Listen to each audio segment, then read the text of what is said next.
Hello dear students, welcome to my channel Learn English with Sophie. আজি মই তোমালোকৰ লগত আলোচনা কৰিম ক্লাছ 10ৰ এটা বহুত ইম্পৰ্টেণ্ট কবিতা এনিমেলছ বাই ৱাল্ট হুইটমেন। প্ৰথমতে কবিতাটো আমি আলোচনা কৰাৰ আগতে কবিৰ বিষয়ে অলপ জানি লওঁ। আমাৰ কবিৰ নাম হ'ল ৱাল্ট হুইটমেন। এইজন হ'ল আমাৰ কবি আৰু এখেতৰ নাম হ'ল Walt Whitman. He is born in 1819 and he died in 1892. So Walt Whitman was a famous American poet, essayist and journalist. Whitman received limited formal education. Whitmanor economic condition iman bhal nasile hei karone hi beshi din school poribo para nai. At the age of 11 he left formal schooling to go to work. Aru 11 বছৰ বয়সত hi school এৰিছিলে কিহৰ কাৰণে কাম কৰাৰ কাৰণে। He worked as a journalist, a teacher and a government clerk. আৰু he জীৱনত journalist, teacher আৰু গভৰ্ণমেণ্ট ক্লাৰ্ক হিচাপে কাম কৰিছিলে। He is often called as the father of free verse. আৰু ৱাল্ট হুইটমেন কিহৰ কাৰণে বিখ্যাত তাক ফাদাৰ অফ ফ্ৰী ভাৰ্ছ বুলি কয়। ফ্ৰী ভাৰ্ছ আচলতে কি, কবিতা লিখাৰ আমাৰ এটা ষ্টাইল থাকে। যেনেকৈ আমাৰ বেছিভাগে কবিতা আমি যদি পঢ়োঁ তেন্তে আমি দেখিম যে এইবিলাকৰ এটা ৰাইম স্কিম থাকে, কিন্তু ফ্ৰী ভাৰ্ছত কোনো ছিষ্টেমেটিক ৰাইম স্কিম নাথাকে। তেনেধৰণৰ কবিতাক আমি ফ্ৰী ভাৰ্ছ বুলি কওঁ। ৱাল্ট হুইটমেনৰ এটা বিখ্যাত কবিতা পুথি হ'ল লিভছ অফ গ্ৰাছ। চ' এয়া আছিল আমাৰ কবিৰ বিষয়ে শ্বৰ্ট ইন্ট্ৰডাকশ্যন। এতিয়া আমি কবিতাটোৰ এক্সপ্লানেশ্যন ষ্টাৰ্ট কৰোঁ। Animals. I think I could turn and live with animals. They are so placid and self-contained. I stand and look at them long and long. ইয়াতে কবিয়ে কি কৈ আছে, I think I could turn and live with animals. কবিয়ে কৈ আছে যে মই ভাবোঁ মই এতিয়া মানুহ এৰি মই জন্তু হৈ যাম আৰু কি কৰিব, and I will live with them. মই মানুহ এৰি জন্তু হ'ম আৰু মই জন্তুৰ লগত বসবাস কৰিম। They are so placid and self-contained. কিয়? কাৰণ সিহঁতে বহুত প্লেচিড মানে calm and quiet, আৰু self contained মানে quiet and independent, যিয়ে বেলেগৰ ওপৰত কি হয় depending or not influence by others. আমি মানুহে কি কওঁ, বেলেগে যদি কিবা কয় আমি বেলেগৰ কথাৰ দ্বাৰা আমি ইনফ্লুৱেঞ্চড হওঁ, কিন্তু জন্তুবিলাকে তেনেকুৱা নহয়, সিহঁতে বেলেগৰ কথাত ইনফ্লুৱেঞ্চ নহয়। I stand and look at them long and long. আৰু কবিয়ে কি কৰে, জন্তুবিলাকক দেখি বহু সময়লৈকে থিয় দি দেখি থাকে, চাই থাকে জন্তুবিলাকক।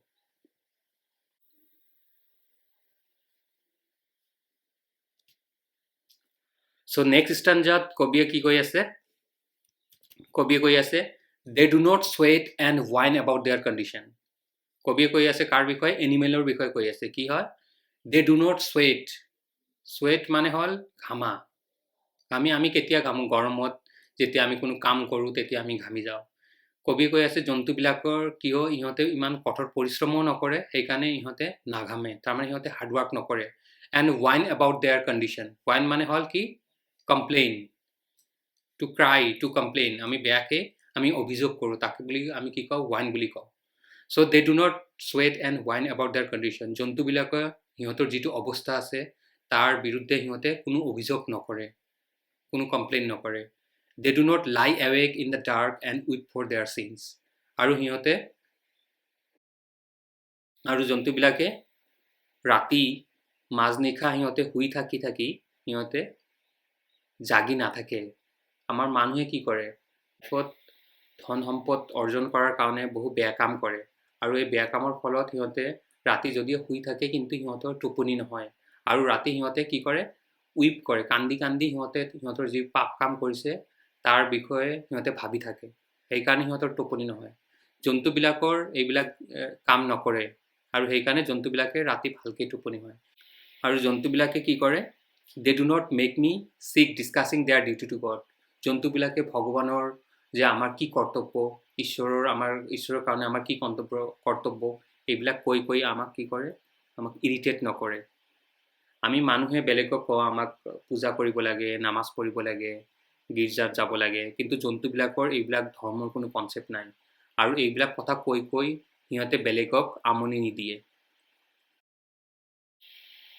আমাৰ নেক্সট ষ্টেঞ্জাত কবিয়ে কি কৈ আছে? কবিয়ে কৈ আছে নট ওৱান ইজ ডিছছেটিছফাইড। ডিছছেটিছফাইড মানে কি? অসন্তুষ্ট। চ' কবিয়ে জন্তুৰ কথা কৈ আছে, জন্তুবিলাক অসন্তুষ্ট নহয়। Not one is demented with the mania of owning things. আৰু জন্তুবিলাকে কি কৈ আছে? Not one is demented. Demented মানে কি হ'ল? ডেমেণ্টেড মানে এফেক্টেড উইথ মেডনেছ। আমি কি হওঁ?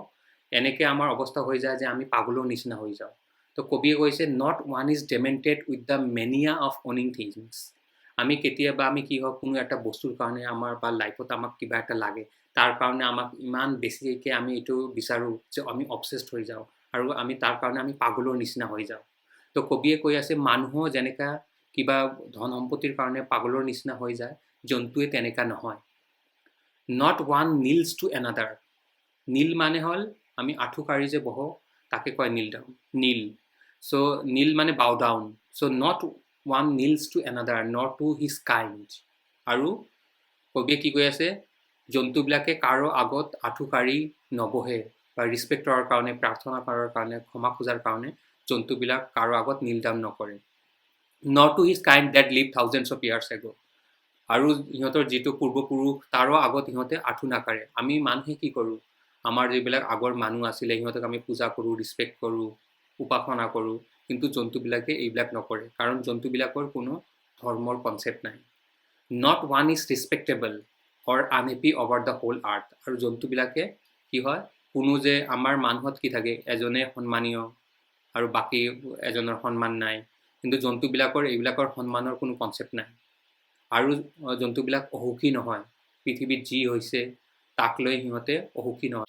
চ' ষ্টাঞ্জা 4ত কবিয়ে কৈ আছে so' they show' their relations to me and I accept them. আৰু কবিয়ে কি কৈ আছে? এই জন্তুবোৰ সিহঁতৰ যিটো সম্পৰ্ক মোক দেখুৱায় আৰু মই ইহঁতৰ সম্পৰ্ক কি কৰোঁ? গ্ৰহণ কৰোঁ। They bring me tokens of myself. ইয়াতে ট'কেন মানে একচুৱেলি আমি কোনো চিম্বল বা চিহ্ন বুজাওঁ। তো ইয়াতে কবিয়ে কি কৈ আছে?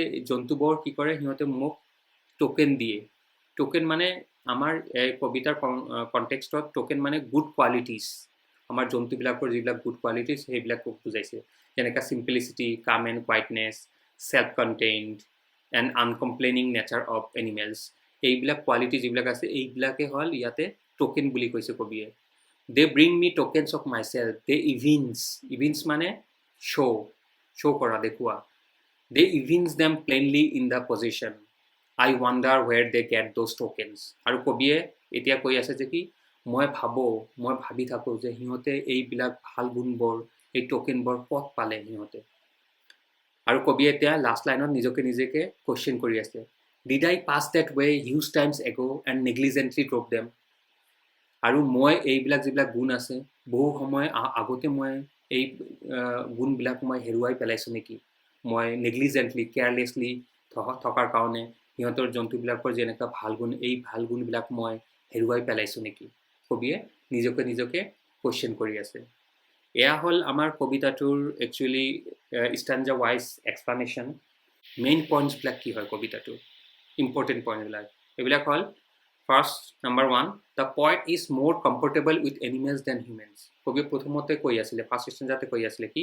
কবিয়ে মানুহতকৈ জন্তুবিলাকৰ লগত বেছি ফিল এট হোম, কমফৰ্টেবল, মানুহতকৈ জন্তুৰ লগত বেছি কমফৰ্টেবল হয়। নেক্সট আমাৰ হ'ল, animals do not sweat and whine about their condition. জন্তুবিলাকে আমাৰ কি সিহঁতৰ যেনেকুৱা অৱস্থা, যেনে অৱস্থাতে আছে, ভালেই হওক বেয়া হওক, সিহঁতে কোনো অভিযোগ নকৰে। আৰু নট লাই এৱেক ইন দ্য ডাৰ্ক। আৰু জন্তুবিলাকে ৰাতিৰ এন্ধাৰত শুই সিহঁতে জাগি নাথাকে। মানে জন্তুবিলাকে ৰাতিত টোপনি মাৰে, কিন্তু মানুহে কি কৰে? সিহঁতৰ যে জীৱনত বহুত পাপ কাম কৰিছে, তাৰ কাৰণে মানুহৰ টোপনি নাহে। নেক্সট পইণ্ট আমাৰ হ'ল, ন' এনিমেল ইজ ডিছছেটিছফাইড। জন্তুবিলাকে কোনো অসন্তুষ্ট নহয়, জীৱনত যি পাইছে তাকে লৈ সিহঁতে সন্তুষ্ট। Nor is demented with the mania of owning things. মোক এইটো বস্তু লাগে, সেইটো বস্তু লাগে, আমি বিচাৰি কি কৰোঁ? জীৱনত আমি পাগলৰ নিচিনা হৈ যাওঁ। কিন্তু জন্তুবিলাকে তেনেকুৱা নহয়, সিহঁতৰ কোনো বস্তু অৰ্জন কৰাৰ কোনো লোভ নাই। Animals do not kneel, bow down to others. এনিমেলে জন্তুৱে এজনে আনজনৰ আগত সিহঁতে মানে আঁঠু কাঢ়ি মাথা নত কৰি সিহঁতে কোনো কাকো সন্মান নজনায় আৰু জন্তুবিলাকে সকলোৱে কি হয় ইকুৱেল হয় no sickening irritating discussion about duty to God জন্তুবিলাকে এজনে আনজনৰ লগত আমাৰ যে ঈশ্বৰৰ প্ৰতি আমাৰ কি দায়িত্ব আমাক ধৰ্ম কৰিব লাগে নে নালাগে এইবিলাক কৈ বেলেগক জন্তুবিলাকে ইৰিটেট নকৰে show tokens clearly আৰু জন্তুবিলাকৰ সিহঁতে যিটো আছে টোকেন মই আগতে যিবিলাক কৈছোঁ জন্তুবিলাকৰ যিবিলাক ভাল কোৱালিটি আছে চিম্পলিচিটি কাম এণ্ড কোৱাইটনেছ পিউৰিটি এইবিলাক যিবিলাক ভাৰ্চুছ আছে kindness চিম্পলিচিটি calm and কোৱাইটনেছ self চাফিচিয়েঞ্চি satisfaction happiness এইবিলাকে সিহঁতে ক্লিয়াৰলি শ্ব' কৰে মানুহৰ নিচিনা সিহঁতে কি কৰে প্ৰিটেণ্ড নকৰে চ' এইবিলাকে আমাৰ মেইন পইণ্ট কবিতাটোৰ যাক আমি মনত ৰাখিব লাগিব আৰু লাষ্টত এবাৰ আমি কবিতাটোৰ চেণ্ট্ৰেল আইডিয়াটো এবাৰ আলোচনা কৰি লওঁ So what is the central idea of the poem? Actually in the poem Animals, the poet Walt Whitman praises animals. He is very much impressed by the calm and quiet, simple and pure nature of animals. The poet tells us that he feels more at home with animals than humans, whom he finds complicated and false. He compares humans with animals to point out the flaws of humans and highlight the qualities of animals. Humans in their never-ending rat race to acquire more worldly possessions have become greedy, selfish, and unhappy. On the other hand, animals have still retained their simple and pure nature. Animals do not complain about their condition, and they are content with what they have got, and thus they live happy life free of pain and misery. The poem is a reflection on what humans have become in their mad rush for wealth and worldly position. So this is the short central idea of the poem.